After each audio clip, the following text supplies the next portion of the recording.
क्या आप जानना चाहते हैं कि आइंस्टाइन का दिमाग कैसे काम करता था, या फिर उन्होंने कैसे अपनी फेमस इक्वेशन E mc² बनाए? तो इस बुक समरी में आपको इन सवालों के जवाब मिल जाएंगे। समरी को प्लीज पूरा सुनिएगा। इस बुक के ऑथर कौन है?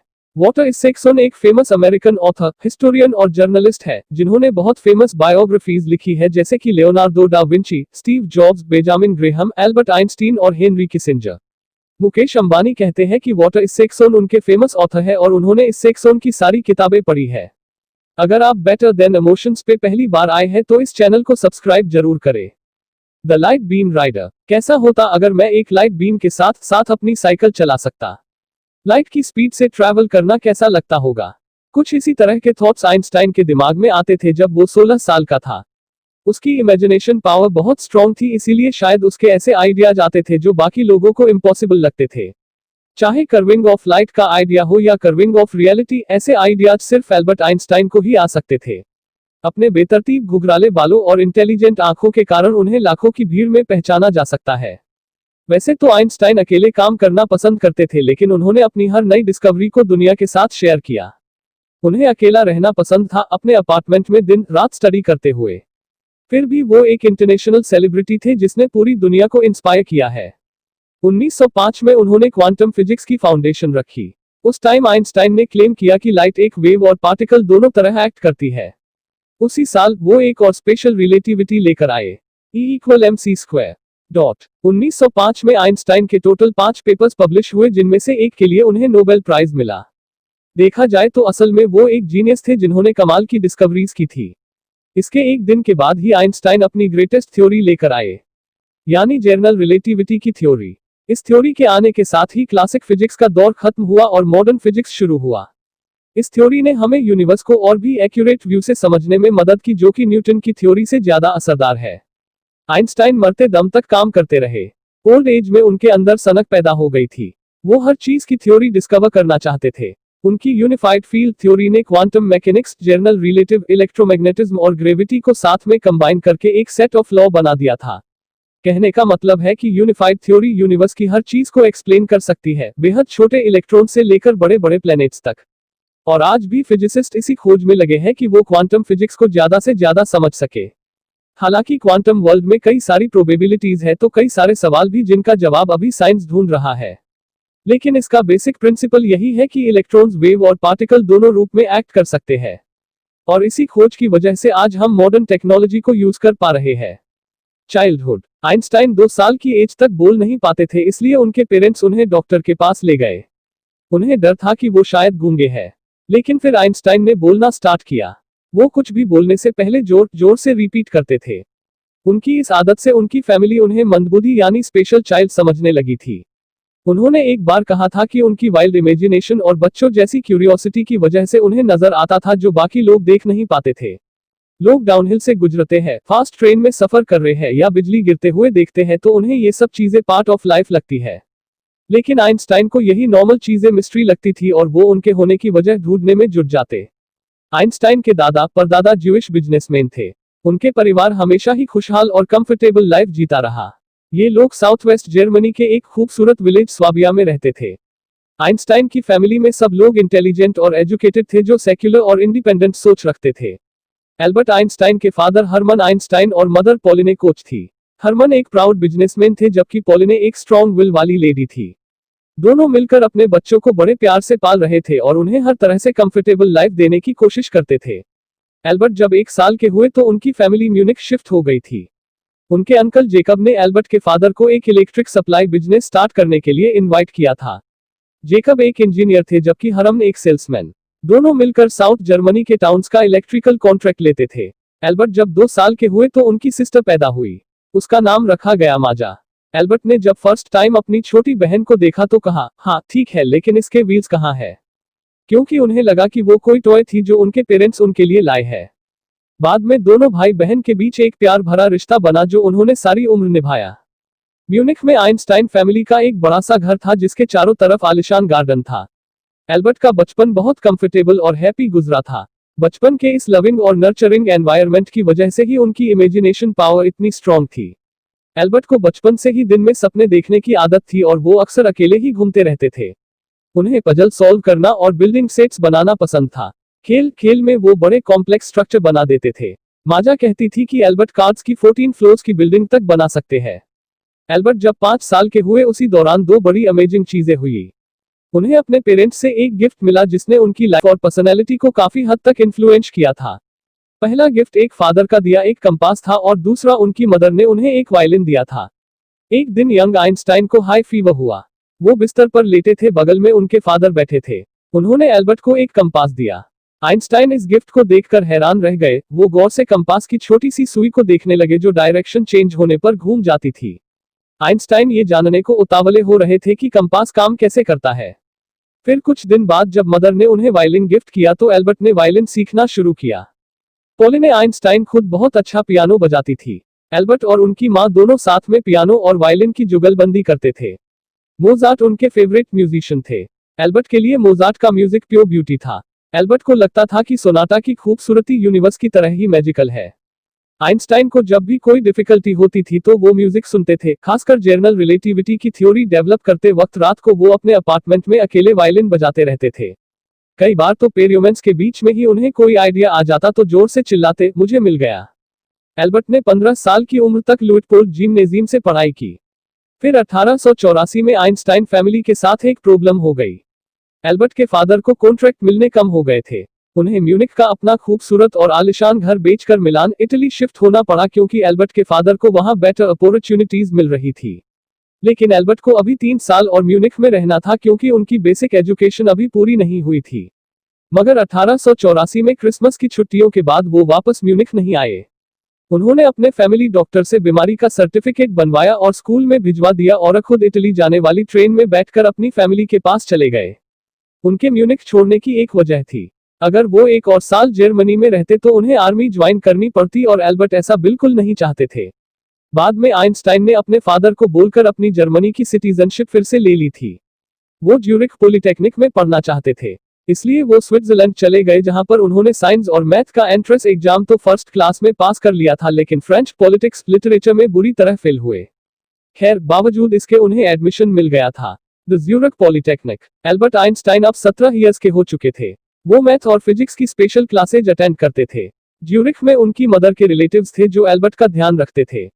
उन्हें 100 स्विस फ्रैंक्स का मंथली पॉकेट मनी मिलती थी, जिसमें से एल्बर्ट अपनी स्टूडेंट लॉजिंग का खर्च उठाते थे। वो हर महीने 20 फ्रैंक सेविंग करते थे ताकि वो एक स्विस सिटीजन बन सके। ज्यूरिख पॉलिटेक्निक ने उनके साथ सबसे इम्पोर्टेंट बात यह हुई कि वो यहाँ पर अपनी फ्यूचर वाइफ से मिले, मिलेवा मैरिक, जो एक प्राउड सबियन फॉर्मर की बेटी थी। उसके फादर ने उसे फिजिक्स और मैथ पढ़ने के लिए भेजा था। मिलेवा ने टॉप कॉम्पिटिटिव स्कूल्स में एडमिशन लिया था।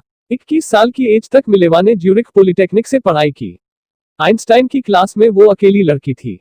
साथ पढ़ते हुए एल्बर्ट और मिलेवा को एक दूसरे से प्यार हो गया। दोनों ने एक दूसरे को कई सारे लेटर्स लिखे। इन लेटर्स में दोनों साइंस और एक दूसरे के लिए अपने प्यार का इजहार करते थे। दोनों साथ मिलकर बुक्स पढ़ते और लेक्चर डिस्कस करते थे। हालांकि एल्बर्ट की मां को मिलेवा पसंद नहीं आए। वो स्मार्ट तो थी लेकिन बाकी लड़कियों जैसी कॉमन नहीं थी। लेकिन एल्बर्ट मिलेवा को दिलो जान से चाहते थे। वो उसे प्यार से डॉली और माई वाइल्ड लिटिल रास्कल बोलते थे। मिलेवा ने भी उनका एक निकनेम रखा था, जॉनी, और वो उन्हें माई विकेड लिटिल स्वीटहार्ट बोलती थी। 1890 में आइंस्टाइन की ग्रेजुएशन कंप्लीट हुई। हालांकि वो अपने टीचर्स के फेवरेट स्टूडेंट नहीं थे, फिर भी उन्हें टॉप मार्क्स मिले थे। लेकिन लो ग्रेड की वजह से मिलेवा पास नहीं कर पाई थी। लेकिन उसने प्रोमिस किया कि वो आगे पढ़ाई कंटिन्यू रखेगी।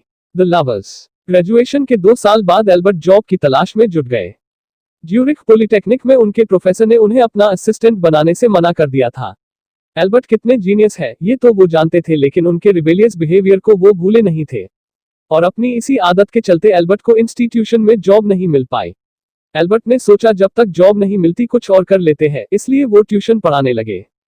फाइनली उन्हें अपनी स्विस सिटीजनशिप भी मिल गई थी, वरना तो जर्मनी छोड़ने के बाद वो अब तक सेल्सलेस थे।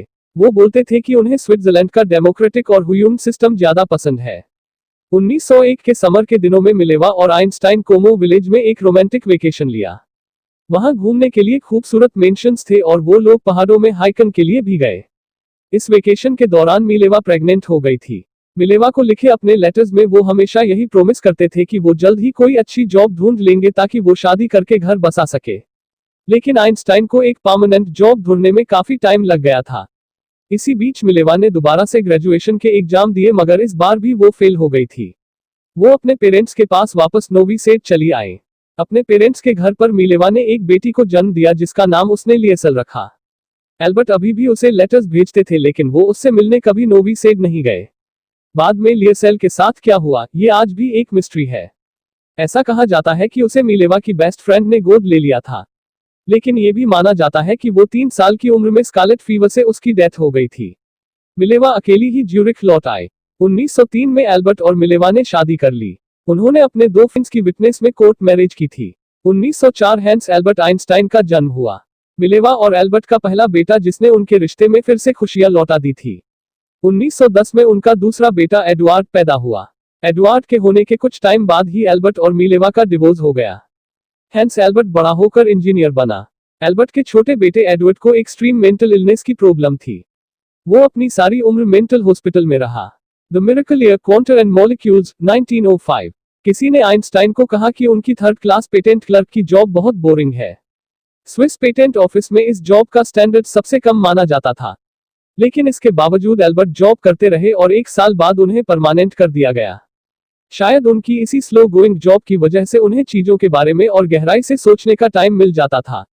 1905 आइंस्टाइन के लिए काफी प्रोडक्टिव साल रहा। कई डिकेड्स तक लोग यही मानते रहे कि सर इसाक न्यूटन का क्लासिक फिजिक्स साइंस की दुनिया की अल्टीमेट सच है। पेड़ से गिरते सेब से लेकर मून की ऑर्बिटिंग तक हर चीज का reason law of force, mass, motion और ग्रेविटी को माना जाता था। न्यूटन के हिसाब से हर चीज के होने की एक वजह है जिसे डिटरमिन और एक्सप्लेन किया जा सकता है। 1905 में आइंस्टाइन ने अपने फ्रेंड कॉनराड हबिट्स को 5 पेपर लिखे, लेकिन उन्हें क्या मालूम था कि उनके ये लेटर साइंस की दुनिया ही चेंज कर देंगे। इस टाइम क्वांटम और रिलेटिविटी के उनके आइडियाज पर बहुत से सवाल उठाए गए। इसी वजह से आइंस्टाइन ने मोलिक्यूल साइज पर लिखे अपने पेपर्स को अपनी डॉक्टरेट थीसिस के लिए चूज किया। हबर्ट को भेजा उनका first paper properties of light पर था। इस पेपर में उन्होंने लिखा कि लाइट एक वेव और स्ट्रीम ऑफ पार्टिकल दोनों तरह से एक्ट कर सकती है, और इन छोटे छोटे पार्टिकल्स को क्वांटम बोलते हैं। उनका दूसरा पेपर मॉलिक्यूल्स के साइज पर था। आइंस्टाइन ने डिस्कवरी की थी कि इक्वल वॉल्यूम की गैस को अगर थोड़े टेम्परेचर और प्रेशर के साथ सेट किया जाए तो हम उसके अंदर के मोलिक्यूल्स का पता लगा सकते हैं। और आइंस्टाइन पहले साइंटिस्ट थे जिन्होंने लिक्विड के मोलिक्यूल्स के बारे में थ्योरी डिस्कवर की। एक कप में अगर खूब सारी चीनी घोल दी जाए तो सिरका बन जाएगा और उसमें आप और चीनी नहीं घोल सकते। आइंस्टाइन को यही से आइडिया आया और उन्होंने लिक्विड मोलिक्यूल्स का इक्वेशन निकाला जाए तो वो उनका 3rd पेपर ब्रोनियन मोशन के बारे में था।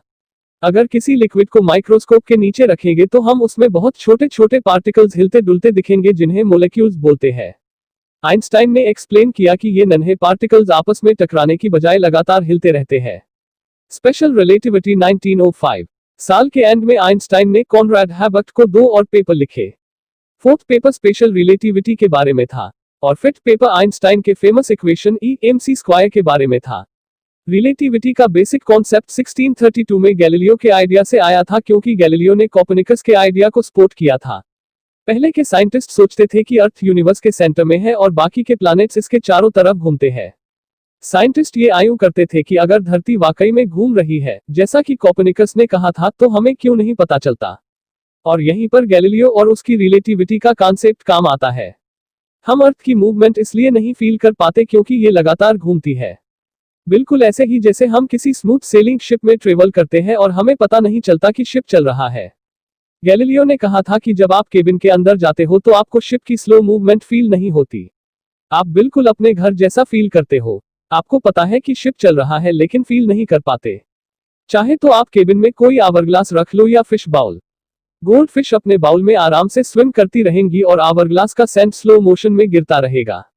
इसलिए जब कोई चीज लगातार मूव करती है तो वो एक तरह से रेस्ट मोड में होती है। तो एक तरह से हम ये नहीं बोल सकते कि कौन सी ऑब्जेक्ट मूव कर रही है क्योंकि दोनों एक दूसरे के अगेंस्ट मूव कर रही है।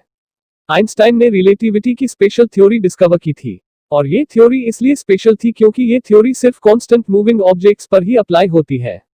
इसलिए आइंस्टाइन ने इसे समझाने के लिए एक मूविंग ट्रेन का एग्जाम्पल दिया। मान लो आप किसी ट्रेन के प्लेटफॉर्म में खड़े हो। ट्रेन जब चलती है तो आपको उसके अंदर बैठे पैसेंजर्स मूव करते दिखते हैं लेकिन उन पैसेंजर्स को आप और प्लेटफॉर्म की बाकी चीजें पीछे की तरफ मूव करती दिखती है। अब सोचो कि आप अभी तक प्लेटफॉर्म पर खड़े हो। आप दोनों पॉइंट्स के सेंटर में हो, पॉइंट ए और पॉइंट बी। तभी दोनों पॉइंट पर लाइटनिंग स्ट्राइक करती है। अब क्योंकि आप दोनों पॉइंट्स के एग्जैक्ट बीच में खड़े हैं तो आपको वो लाइटनिंग दोनों पॉइंट्स पर एग्जैक्ट सेम टाइम पर स्ट्राइक करती हुई नजर आती है। लेकिन पॉइंट पास वाली ट्रेन में जो पैसेंजर होगा उसे पॉइंट ए पर पॉइंट बी से पहले लाइटनिंग गिरती नजर आएगी। इसी तरह जो पैसेंजर पॉइंट बी के पास होगा उसे पहले पॉइंट बी पर लाइटनिंग नजर आएगी। इसीलिए इसमें रॉन्ग या राइट आंसर नहीं है। एक ही प्लेटफॉर्म से आपको और ट्रेन से उन दोनों पैसेंजर्स को लाइटनिंग अलग अलग टाइम पर दिखेगी, क्योंकि हर किसी का डिफरेंट पर्सपेक्टिव है। तो आपको क्या लगता है, कौन से पॉइंट पर पहले लाइटनिंग हुई होगी, पॉइंट ए या पॉइंट बी? और इस तरह आइंस्टाइन ने कैलकुलेशन निकाला कि टाइम भी एक रिलेटिव चीज है। न्यूटन ने यह डिस्कवरी बहुत पहले कर ली थी कि टाइम और स्पेस एब्सोल्यूट है, लेकिन बाकी साइंटिस्ट को इस आइडिया में लूपहोल नजर आ रहा था। रिलेटिविटी का स्पेशल आइडिया डिस्कवर करने के 10 साल बाद आइंस्टाइन ने journal theory of relativity publish की। इसने उन्होंने ग्रेविटी की थ्योरी और एक्सेलरेटेड मोशन भी ऐड किया। इसी बीच उन्होंने हर्बर्ट को अपना फिफ्थ और फाइनल पेपर भेजा जो उनका फेमस फॉर्मूला है। रिलेटिविटी की थ्योरी से ही आइंस्टाइन ने E=mc² का फॉर्मूला निकाला था। किसी ऑब्जेक्ट की एनर्जी उसके मास के इक्वल होती है, जिसे square of speed of light से मल्टीप्लाई किया जाता है। स्पीड ऑफ लाइट अपने आप में एक बड़ा नंबर होता है, इसलिए अगर आपके पास एक किशमिश के दाने जितना एनर्जी सोर्स है तो इसमें न्यूयॉर्क की एक दिन की इलेक्ट्रिसिटी नीड पूरी की जा सकती है। लेकिन आइंस्टाइन को यह नहीं पता था कि फ्यूचर में उनके इस फॉर्मूला से एटॉम बॉम्ब बनेगा। एटॉमिक बॉम्ब वर्ल्ड वार 2 में यूज हुए थे, जिसने नागासाकी और हिरोशिमा को पूरी तरह बर्बाद कर दिया था। ये एटॉमिक बॉम्ब इतने डेडली थे कि महीनों बाद भी इसकी लाइट रेडिएशन से हजारों लोग मारे गए थे। General relativity 1911 to 1915। Special relativity सिर्फ उन्हीं ऑब्जेक्ट्स पर अप्लाई होती है जो लगातार स्पीड से चलती है। लेकिन जल्द ही आइंस्टाइन समझ गए थे कि सिर्फ यही काफी नहीं है। एक थ्योरी उन ऑब्जेक्ट्स के लिए भी होनी चाहिए जो बेहद स्पीड में चलती है। जनरल रिलेटिविटी से पहले साइंटिस्ट मानते थे कि स्पेस ऑफ टाइम एक दूसरे से अलग है, और ग्रेविटी सिर्फ एम्प्टी यानी खाली स्पेस पर काम करती है। क्योंकि न्यूटन ने इसी तरह यूनिवर्स को एक्सप्लेन किया था, उनका law of motion idea of relativity के साथ साथ चलता है। हालांकि जो आइंस्टाइन की डिस्कवरी से साइंस की दुनिया में काफी चेंजेस आए। बहुत सारी नई थ्योरीज, नए कॉन्सेप्ट्स और नए आइडियाज निकले। जैसे एग्जाम्पल के लिए जनरल थ्योरी ऑफ रिलेटिविटी ने हमें यूनिवर्स को बेटर तरीके से समझने में हेल्प की। ये साइंस की दुनिया में एक रिवॉल्यूशन लेकर आया जिसने रियलिटी का कॉन्सेप्ट ही बदलकर रख दिया था। लेकिन ये सब इतना भी आसान नहीं था। आइंस्टाइन को अपनी स्टडी कंप्लीट करने में 4 साल लगे। इस दौरान उनकी लाइफ में काफी उतार चढ़ाव आए। वर्ल्ड वार 1 हुई, लेकिन आइंस्टाइन अपने काम में लगे रहे। वो अपने काम को लेकर इतने डेडिकेट थे कि अपनी फैमिली लाइफ भी इग्नोर कर दी थी। इन मुश्किल 4 सालों में आइंस्टाइन और मिलेवा के बीच इतनी दूरियां आई कि दोनों हमेशा के लिए अलग हो गए। आइंस्टाइन ने प्रॉमिस किया था कि वो अपने बेटों के साथ टाइम स्पेंड करेंगे, लेकिन अपने आइडियाज और इक्वेशंस की वजह से वो टाइम ही नहीं निकाल पाते थे। वो कहा करते थे, साइंस मुझे मेरी पर्सनल लाइफ की प्रॉब्लम्स से बचाता है। वैसे भी आइंस्टाइन नेचर से थोड़े शर्मीले थे। थियरीज चाहे कितनी भी मुश्किल क्यों ना हो, वो अकेले ही सॉल्व करना पसंद करते थे। बर्लिन के उनके अपार्टमेंट में हमेशा पेपर्स और किताबें इधर उधर बिखरा रहता था। आइंस्टाइन दिन रात काम में डूबे रहते। खाने और सोने की याद उन्हें तभी आती जब उन्हें भूख लगती या नींद आती। वो 36 साल के थे जब उनकी जनरल रिलेटिविटी की थ्योरी आखिरकार कंप्लीट हुई, लेकिन तब तक उनकी मैरिज और फैमिली लाइफ पूरी तरह बर्बाद हो चुकी थी। बावजूद इसके आइंस्टाइन खुश थे, आखिर उनका सपना जो पूरा हो गया था। जनरल रिलेटिविटी थ्योरी को वो अपनी सबसे बड़ी अचीवमेंट मानते थे। जनरल रिलेटिविटी कहती है कि स्पेस और टाइम दो अलग चीजें नहीं है, दोनों साथ मिलकर स्पेस टाइम क्रिएट करते हैं। इसे हम ट्रेम्पोलाइन फेब्री से समझने की कोशिश करते हैं। अगर आप इसमें एक बॉलिंग बॉल रोल करेंगे तो फैब्रिक मुड़ जाएगा। अगर आप कुछ बिलियर्ड बॉलर्स डालेंगे तो वो बॉलिंग बॉल की तरफ जाएंगी जिसमें ज्यादा मास है। बॉलिंग बॉल और बिलियर्ड बॉलर्स फैब्रिक को कवर कर लेंगे, और फिर फैब्रिक का कब बॉल्स के मोशन और पाथ डिसाइड करेगा। अब इमेजिन करो कि ये बॉल्स इस यूनिवर्स के प्लैनेट्स है और ट्रेम्पोलाइन यूनिवर्स है। ये एक सबसे इजी तरीका है जनरल रिलेटिविटी को समझने का। थ्योरी ये भी कहती है कि टाइम सारे ऑब्जर्वर्स के लिए सेम नहीं होता। टाइम रिलेटिव है और टाइम बहुत बड़ा भी है, और ग्रेविटी और वेलोसिटी इसे अफेक्ट कर सकते हैं। जीपीएस यानी global positioning system time dilation के कॉन्सेप्ट पर काम करता है। इमेजिन करो कि आप बीच में ड्राइव कर रहे हो। ग्रेविटी की वजह से ही अर्थ के सरफेस का टाइम स्लो होता है, और पुल ऑफ ग्रेविटी स्पेस टाइम को कवर करती है। जीपीएस सैटेलाइट्स इसके टाइम को स्पेस में एडजस्ट करती है ताकि ये आपके फोन में एक्यूरेट और टाइमली डायरेक्शन सेंड कर सके। टाइम डायलेशन के बिना जीपीएस बिल्कुल भी काम नहीं कर पाएगा। एक और एग्जांपल है ट्विन सिनेरियो। मान लो कि जुड़वा बेबीज है। एक धरती में है और दूसरा एक रॉकेट में स्पीड ऑफ लाइट के पास ट्रेवल कर रहा है। अब 80 साल के बाद धरती में रहने वाला भाई बूढ़ा हो चुका होगा, जबकि स्पीड ऑफ लाइट के पास ट्रेवल करने वाला भाई की एज सिर्फ एक दिन की होगी। आप स्पीड ऑफ लाइट के जितने क्लोज रहोगे उतना ही टाइम आपके लिए स्लो हो जाएगा। जनरल रिलेटिविटी ये भी एक्सप्लेन करती है कि ब्लैक होल्स वाकई में होते हैं, लेकिन क्योंकि ये ब्लैक होल्स बहुत ज्यादा बड़े होते हैं इसलिए इनकी ग्रेविटेशनल फोर्स हद से ज्यादा स्ट्रॉन्ग होती है। इतनी स्ट्रॉन्ग की लाइट भी इनसे होकर नहीं गुजर सकती। थ्योरी में इसे बोले तो अगर कोई एस्ट्रोनॉट ब्लैक होल्स के पास चला जाए तो उसकी बॉडी किसी नूडल्स की तरह फैल जाएगी, क्योंकि ग्रेविटी उसके सिर से ज्यादा उसके पैरों को खींचेगी। आइंस्टाइन मरते दम तक इन्फिनिटी फील्ड थ्योरी पर काम करते रहे। जनरल रिलेटिविटी लार्ज स्केल में इस यूनिवर्स को एक्सप्लेन करती है, जिससे हमें प्लैनेट्स, गैलेक्सीज और ब्लैक होल्स के बारे में पता चलता है, जबकि क्वांटम मैकेनिक्स हमारे इस विशाल यूनिवर्स को स्मॉल लेवल पर डिस्कस करती है। इसके अंदर इलेक्ट्रोमैग्नेटिक, एटॉम्स, इलेक्ट्रॉन्स और क्वार्क्स जैसे सब्जेक्ट्स आते हैं। आइंस्टाइन और बाकी साइंटिस्ट ये मानते हैं कि हर चीज की एक थ्योरी है जो जनरल रिलेटिविटी और क्वांटम मैकेनिक्स को आपस में कनेक्ट करती है। प्लैनेट्स और बाकी मैटर सब एटॉम्स से मिलकर बने हैं, इसलिए एक ऐसा सेट ऑफ लॉ जरूर होगा जो इस दुनिया की हर चीज को कंट्रोल करता है। फेम 1919 बर्लिन में रहने के दौरान आइंस्टाइन की मुलाकात एल्सा से दोबारा हुई, जो उनकी फर्स्ट कजन थी और जिससे वो बचपन में मिले थे। फिर 1919 में उन्होंने एल्सा से शादी कर ली। ये उसी साल की बात है जब उनका मिलेवा से डिवोर्स हुआ था। एल्सा की फर्स्ट मैरिज से 2 बेटियां थी, मार्गो एंड एल्सा। आइंस्टाइन को जब नेम और फेम मिला तो एल्सा हमेशा उनके साथ रही। वार के बाद सारी दुनिया ये उम्मीद कर रही थी कि अभी इंसानियत पूरी तरह खत्म नहीं हुई है, अभी शायद उम्मीद की कोई किरण बाकी थी। इंसान इतना भी बेदर्द और हिंसक नहीं हो सकता कि दुनिया का खात्मा हो जाए। और यही हमें आइंस्टाइन के थ्योरी ऑफ जनरल रिलेटिविटी की इंपॉर्टेंस समझ आती है। टाइम्स ऑफ लंदन न्यूज़पेपर में बड़े बड़े शब्दों में हेडलाइन छपी थी, revolution in science, new theory of the universe, Newtonian idea overthrown. Press को मालूम था कि लोगों को अब एक नया इंटरनेशनल सेलिब्रिटी चाहिए। अब आइंस्टाइन कोई टिपिकल साइंटिस्ट तो नहीं थे, इसलिए लोगों का इंटरेस्ट और भी बढ़ गया था। उनकी बड़ी बड़ी आंखें, बिखरे बाल, सनकीपन, ये सब उन्हें औरों से काफी अलग शो कराते थे। वो अभी 40 के ही थे और सबसे बढ़कर ये कि उन्हें खुद स्पॉटलाइट में रहना पसंद था। वो हमेशा फनी बातें करते थे। वो बोलते थे कि उन्हें पब्लिसिटी पसंद नहीं है, लेकिन रियल में ऐसा था नहीं। वो चाहते तो बाकी साइंटिस्टों की तरह इंटरव्यू या पार्टी इनविटेशन से दूर भाग सकते थे, लेकिन आइंस्टाइन एल्सा और चार्ली चैपलिन के साथ रेड कार्पेट मूवी प्रीमियर में जाया करते थे। उनकी रिलेटिविटी वाली थ्योरी वाकई में एक ग्राउंड ब्रेकिंग थ्योरी थी, मगर उनके पब्लिसिटी लव ने उन्हें और भी पॉपुलर बना दिया था कि बालों और बड़ी काली आंखों वाली उनकी इमेज एक इंटरनेशनल आइकॉन बन चुकी थी। उन्होंने अपने एक फ्रेंड को लिखे लेटर में कहा था कि उनका ये सेलिब्रिटी स्टेटस उन्हें चैन से जीने नहीं दे रहा और इसकी वजह से वो अपना काम सीरियसली नहीं कर पा रहे। खैर, इसके बावजूद वो कैमरे के सामने आते रहे और लोगों को अपने फनी कोट से हंसाते रहे। द रेफ्यूजी 1921 में आइंस्टाइन को फोटो इलेक्ट्रिक इफेक्ट के लिए नोबेल प्राइज मिला। ये उस पेपर पर बेस्ड था जो उन्होंने 1905 में पब्लिश करवाया था।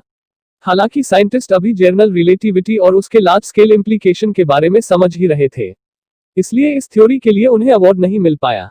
उससे बहुत पहले ही आइंस्टाइन को पता था कि एक दिन उन्हें नोबेल प्राइज जरूर मिलेगा। उन्होंने मिलेवा से प्रोमिस किया था कि वो प्राइज मनी उसे और अपने बेटों को देंगे। इसी शर्त पर मिलेवा उन्हें डिवोर्स देने के लिए रेडी हुई थी। आइंस्टाइन की बात सच साबित हुई और उन्हें नोबेल प्राइज मिला। 1921 से 1932 के बीच आइंस्टाइन कई बार वर्ल्ड ट्रैवल किया, जापान, सिंगापुर, पैलेस्टाइन और स्पेन वगैरह। अपने यूनाइटेड स्टेट्स की फर्स्ट विजिट में उन्होंने प्रिंसटन यूनिवर्सिटी और कोलंबिया यूनिवर्सिटी में कई लेक्चर्स दिए। 1930 में वो दूसरी बार यूएस गए थे। उस टाइम उन्हें काल्टेक या कैलिफोर्निया इंस्टीट्यूट फॉर टेक्नोलॉजी में एक रिसर्च फॉलो करना था। 1933 में जब हिटलर पावर में आया तो आइंस्टाइन समझ गए कि वो अब दोबारा जर्मनी नहीं जा पाएंगे। वो एक ज्यूइश थे, इसलिए वो रिफ्यूजी बन गए। कुछ टाइम तक वो बेल्जियम और इंग्लैंड में रहे। उन्हें ऑक्सफोर्ड यूनिवर्सिटी से टीचिंग का ऑफर भी मिला था, लेकिन 1935 के बाद आइंस्टाइन ने यूएस में रहने का डिसीजन लिया। वहां वो न्यू जर्सी के इंस्टीट्यूट ऑफ एडवांस्ड स्टडी में काम करने लगे। आइंस्टाइन और एल्सा 112 मसर स्ट्रीट में रहते थे और यहीं पर उनकी डेथ भी हुई। वो कभी वापस जर्मनी नहीं जा पाए। America institute of advanced study में आइंस्टाइन ने इन्फिनिटी फील्ड थ्योरी पर काम किया और यहीं पर उन्होंने क्वांटम मैकेनिक्स स्टडी करके उसे रॉन्ग प्रूव किया। Niels Bohr and Werner Heisenberg जैसे फिजिसिस्ट ने क्वांटम मैकेनिक्स का आइडिया बिल्ड किया था। एक्चुअल में क्वांटम मैकेनिक्स की शुरुआत इस आइडिया से हुई थी कि अगर कोई लाइट वेव किसी पार्टिकल की तरह एक्ट कर सकती है तो एक पार्टिकल भी वेव की तरह एक्ट कर सकता है। इसलिए सब एटॉमिक पार्टिकल्स या इलेक्ट्रॉन्स या बाकी चीजें भी एक वेव के थ्रू रिप्रेजेंट किए जा सकते हैं। हालांकि एक स्पेसिफिक टाइम में किसी मूविंग वेव की प्रॉपर्टीज डिटरमाइन करना मुमकिन नहीं है और इसीलिए फिजिसिस्ट स्टेट ऑफ वेवलेंथ के जरिए इलेक्ट्रॉन स्टडी करते हैं, जिसका नतीजा ये निकला कि इलेक्ट्रॉन्स के पोजीशन की प्रोबेबिलिटीज होती है और इस कॉन्सेप्ट को बोलते हैं सुपरपोजिशन। यही रीजन था कि आइंस्टाइन ने कहा था, गॉड डजंट प्ले डाइस, यानी ऊपर वाला पासा नहीं फेंकता है। क्वांटम मैकेनिक्स की प्रोबेबिलिटीज और अनसर्टेनिटी को लेकर वो सहमत नहीं थे। इस बात को लेकर आइंस्टाइन और उनके साथी साइंटिस्ट नील्स बोर के बीच गर्मागर्म बहस हो गई थी। बोर के हिसाब से किसी इलेक्ट्रॉन के वेवलेंथ को एक एक्सपेरिमेंटल रियलिटी से ऑब्जर्व किया जा सकता है। ये क्वांटम मैकेनिक्स का एक बेसिक प्रिंसिपल है। आइंस्टाइन इस बात को बिल्कुल भी मानने को तैयार नहीं थे। वो एक ऑब्जेक्टिव रियलिटी में बिलीव करते थे जो अलग से होती है, चाहे ऑब्जर्व हो या ना हो। The bomb. Einstein long island में वेकेशन के लिए गए थे जब हंगरी से उनका साइंटिस्ट फ्रेंड उन्हें ढूंढता हुआ आया। आइंस्टाइन अपनी छोटी सी बोट में बैठे एक जोड़ी सैंडल्स लिए एक लोकल स्टोर ओनर के साथ गाने सुन रहे थे। जब वो वापस मसर स्ट्रीट आए तो उनका हंगेरियन फ्रेंड फिजिसिस्ट लियो सजिलार्ड उनके पास आया। सजिलार्ड ने nuclear fission chain reaction study किया था। उसने आइंस्टाइन को बताया कि यूरेनियम से बहुत बड़ा बॉम्ब बनाया जा सकता है। सजिलार्ड को डर था कि जर्मनी को अगर यूरेनियम मिल जाए तो वो उससे बॉम्ब बनाकर सारी दुनिया को उड़ा देगा। आइंस्टाइन को सिचुएशन सीरियस लगी और उन्होंने डिसाइड किया कि उन्हें कुछ करना पड़ेगा। उन्हें वैसे भी मिलिट्री पावर और नाजी पावर से नफरत थी। वो हैरान थे कि अमेरिका में लोग किस तरह खुलेआम अपने ओपिनियन शेयर कर सकते हैं और वो बगैर किसी डर के। आइंस्टाइन अलेक्जेंडर सैक्स को जानते थे जो एक इकोनॉमिक्स थे और प्रेसिडेंट फ्रैंकलिन रूजवेल्ट के पर्सनल फ्रेंड भी थे। आइंस्टाइन ने उन्हें लेटर्स लिखे जिससे रूजवेल्ट को भी इस बात की सीरियसनेस का अंदाजा हो गया। बाद में सजिलार्ड और बाकी फिजिसिस्ट को बोला गया कि वो एक्सप्लोसिव न्यूक्लियर रिएक्शन को स्टडी करे। 6 अगस्त 1945 के दिन आइंस्टाइन सरनक लेक में दोपहर की नींद ले रहे थे। ये कॉटेज उन्होंने समर के लिए रेंट पर ली थी। जब वो चाय पीने उठे तो उनकी पर्सनल असिस्टेंट हेलेन ड्यूक्स ने उन्हें हिरोशिमा में एटॉमिक बॉम्ब गिराए जाने की खबर दी। आइंस्टाइन के मुंह से सिर्फ इतना निकला, ओह माय गॉड। 3 दिन बाद एक दूसरा एटॉमिक बॉम्ब अटैक नागासाकी पर हुआ। फिर किसी तरह सजिलार्ड और बाकी हंगेरियन फिजिसिस्ट को बोला गया कि वो लोग हिटलर की नाजी पावर के डिफेंस में एटॉमिक बॉम्ब बनाए। मार्च 1945 में सजिलार्ड ने दोबारा आइंस्टाइन के पास आकर अपना कंसर्न शेयर किया। इस बार जर्मनी बाकी देशों की आर्मी से हार रही थी। सजिलार्ड को यकीन था कि नाजिस अब दोबारा एटॉमिक बॉम्ब नहीं बना पाएंगे। तो फिर अमेरिकन मिलिट्री क्यों मैनहट्टन प्रोजेक्ट में इतनी इंटरेस्टेड थी? 1945 में सजिलार्ड और बाकी के साइंटिस्ट ने न्यू प्रेसिडेंट हैरी ट्रूमैन को न्यूक्लियर वीपन्स यूज ना करने के लिए वार्निंग दी। लेकिन फिर एक ऐसा वाकया हुआ जिसने इंसानियत को शर्मसार कर दिया था। टाइम मैगजीन ने अपने फ्रंट कवर में आइंस्टाइन को father of atomic bomb declare कर दिया था। पहले उसने गवर्नमेंट रिसर्च की और फिर इक्वेशन E=mc² क्रिएट किया जो कि न्यूक्लियर बॉम्ब में यूज किया गया था। आइंस्टाइन की लाइफ का टर्निंग पॉइंट था। जो लाखों लोगों के लिए हीरो था वो एक पल में ही विलेन बन गया था। इससे अच्छा और क्या हो सकता था कि इस सारी तबाही की जिम्मेदारी एक जर्मन फिजिसिस्ट के सर डाल दी जाए। लेकिन वही आइंस्टाइन थे जो इस सबसे बेखबर अपनी गर्मी की छुट्टी और चाय के मजे ले रहे थे। दी एंड। साथ अपने 75वें साल में आइंस्टाइन को पेट में एन्यूरिज्म की बीमारी हो गई थी। उनके जानलेवा पेट दर्द रहने लगा था लेकिन वो फिर भी डेली इंस्टीट्यूट आते थे। उनकी थ्योरी ऑफ एवरीथिंग की खोज अभी जारी थी। वो अपने ब्लैकबोर्ड को इक्वेशन से भर देते थे। हर रोज वो एक न्यू अप्रोच थ्योरी पे काम करते, लेकिन कहीं ना कहीं कुछ कमी रह जाती और वो वापस स्टार्टिंग पॉइंट पे आके अटक जाते थे। साथ ही क्वांटम मैकेनिक्स भी उनके माइंड में घूमता रहता था। लेकिन एक बार को लेकर आइंस्टाइन श्योर थे कि कहीं ना कहीं एक ऐसी रियलिटी जरूर है जो ऑब्जर्वर्स से अलग है। ये तो खैर वो भी मानते थे कि वो बड़े जिद्दी है। इतनी आसानी से हार मानने वालों में वो नहीं थे। इसीलिए तो वो क्वांटम मैकेनिक्स को रिलेटिविटी के साथ कनेक्ट करने का कोई मेथड ढूंढ रहे थे। एक दिन सुबह आइंस्टाइन जब इंस्टीट्यूट आए तो उन्हें पेट में भयंकर दर्द उठा। सब कुछ ठीक तो है? उनके रिसर्च असिस्टेंट ने उनसे पूछा। इस पर आइंस्टाइन ने जवाब दिया, सब कुछ ठीक है लेकिन मैं नहीं। अगले दिन डॉक्टर ने उन्हें ऑपरेशन के लिए बोला। एक सर्जन था जो शायद उनके एन्यूम का इलाज कर सकता था, लेकिन आइंस्टाइन ने एकदम मना कर दिया। उन्होंने कहा कि वो अपनी लाइफ आर्टिफिशियल तरीके से जीने के बजाय मरना पसंद करेंगे। उन्हें जो करना था वो कर चुके, अब उनका इस दुनिया से जाने का वक्त आ गया है। उन्हें तुरंत हॉस्पिटल ले गए और संडे के दिन सुबह आइंस्टाइन ने अपने पर्सनल असिस्टेंट को अपना चश्मा, पेंसिल्स और पेपर लाने को बोला। उन्हें थोड़ा बेटर फील हो रहा था इसलिए वो कुछ कैलकुलेशंस करना चाहते थे। जितनी देर वो काम कर सकते थे उन्होंने किया। उसके बाद जब दर्द बर्दाश्त नहीं हुआ तो वो सोने चले गए। और मंडे 18 अप्रैल 1955 करीब 1 बजे आइंस्टाइन 76 साल की उम्र में हमेशा हमेशा के लिए इस दुनिया को अलविदा कह गए। उनके डेथबेड के पास 12 पेजेस इक्वेशंस से भरे हुए मिले जिसमें उन्होंने कई जगह करेक्शंस और क्रॉस आउट्स किया था। और ये पेपर प्रूफ थे इस बात का कि आइंस्टाइन मरते दम तक इन्फिनिटी फील्ड थ्योरी का पता लगाने की कोशिश कर रहे थे। Einstein's brain and Einstein's mind. Auto Nathan, Einstein के क्लोज फ्रेंड, उनकी मौत से गहरे सदमे में थे और इसीलिए उन्होंने ये बात नोटिस नहीं की जब प्रिंसटन यूनिवर्सिटी के पैथोलॉजिस्ट ने इलेक्ट्रिक सॉ से उनका आइंस्टाइन का स्कल काट कर उनका ब्रेन निकाल लिया था। नेक्स्ट मॉर्निंग प्रिंसटन में फिफ्थ ग्रेड के बच्चे आइंस्टाइन की मौत पर चर्चा कर रहे थे। एक छोटे लड़के ने कहा, मेरे डैड ने उनका ब्रेन निकाला है। जिस आदमी ने आइंस्टाइन का ब्रेन निकाला था और 40 साल के लिए प्रिजर्व किया उसका नाम था थॉमस हार्वे। उसने जब ब्रेन को दुनिया की सबसे कीमती चीज की तरह एक कुकी जार के अंदर छुपा लिया था। फिर उसके बाद कई सालों तक हार्वे आइंस्टाइन के ब्रेन के सैंपल्स उन रिसर्चर्स को भेजता रहा जो उनके ब्रेन को एग्जामिन करना चाहते थे। वो ब्रेन की एक स्लाइड रिसर्चर को भेजकर पूछता कि क्या आप इस पर रिसर्च करना चाहेंगे। इस तरह आइंस्टाइन का ब्रेन कई बार टुकड़ों में कटा लेकिन कभी कोई काम की चीज निकलकर नहीं आए। थॉमस हार्वे जब 85 साल का हुआ तो उसने डिसाइड किया कि अब वो अपना ये कीमती खजाना किसी को पास कर देगा। वो ब्रेन वाला कुकी जार लेकर प्रिंसटन यूनिवर्सिटी गया और उसे वहां के करते पैथोलॉजिस्ट के हवाले कर दिया। आइंस्टाइन चाहते थे कि उनकी डेड बॉडी को दफना के बजाय जला दिया जाए और राख को चारों तरफ बिखेर दिया जाए। बॉडी को दफन करके उसके ऊपर टोम्ब बनाने का आइडिया उन्हें जरा भी पसंद नहीं था। इसलिए उनकी मौत के बाद जैसा वो चाहते थे उनकी बॉडी को जलाकर राख बिखेर दी गई।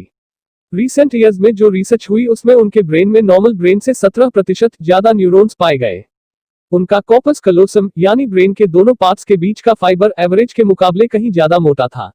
लेकिन अब सवाल यह है कि आइंस्टाइन का ब्रेन पैदाइशी ऐसा था या उनके लगातार सोचने की वजह से ऐसा बन गया था।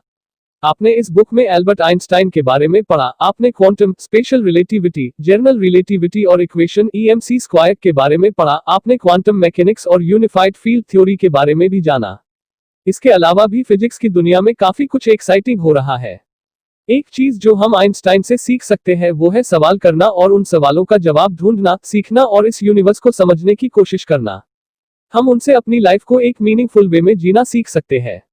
ये हम पर डिपेंड करता है कि हम एक आम इंसान बन के रहे या थिंकर्स और मूवर्स की लाइफ जिए और इस दुनिया को कुछ ऐसा दे जाए जो लोग सदियों तक याद रखे।